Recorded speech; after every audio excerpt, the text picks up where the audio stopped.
ka chua mo ka sem ka in hin ni tia a ka kil vengi dom tai tu minute khat le second khate manna ka tha thambalo tu ka boy nun ne khi chia le tilet lak le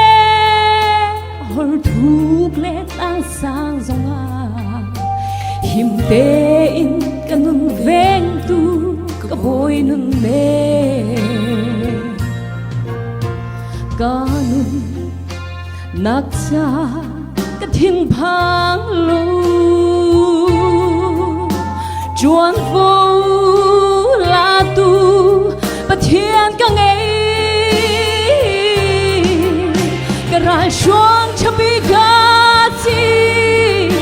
ka him nak lung pi zong si ka dam nak si boy si hallelujah amen na chiang chut le na dam bo ni ka na an ngam te kum chu liam min ni le tha jong liam ko man se adot na a thar chin leng mang ka phil liao chan zong a phil ni kho lo in a lia ni avang an sing shan ka kal tak liao chan tam nu ka chi chan zong atam nu chi tin ka ka balo tu ka boy jisu kanun nak cha ka thiên phang lo chuan vô la tu ba thiên ka ngei ka ra chuang chabi ga si ka him nak lung pi zong si ka dam nak si boy si hallelujah amen na chiang chut lên tân bồ ni ca na an ngam te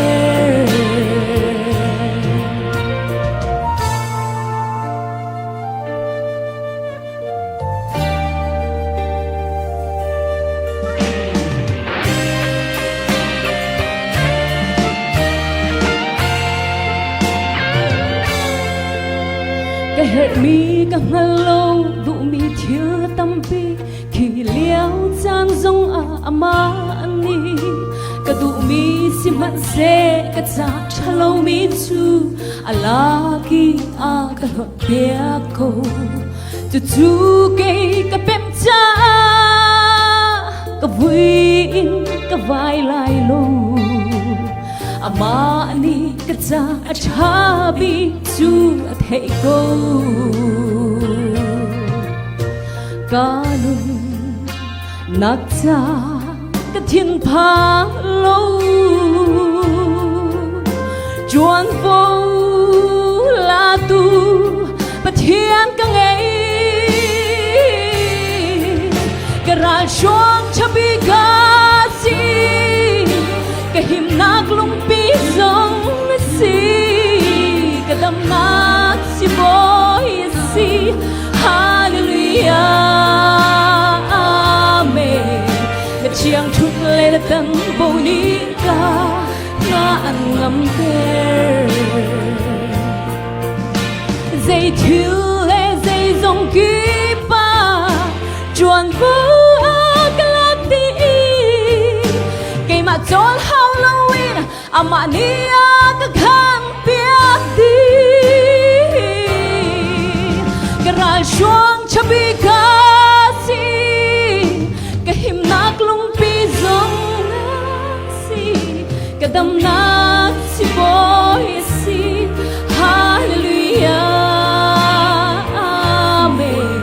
na chiang chut lên tân bo ni ka na an ngam te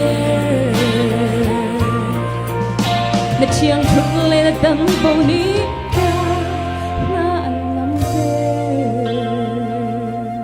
Boy panik sa chua kang pek-pek se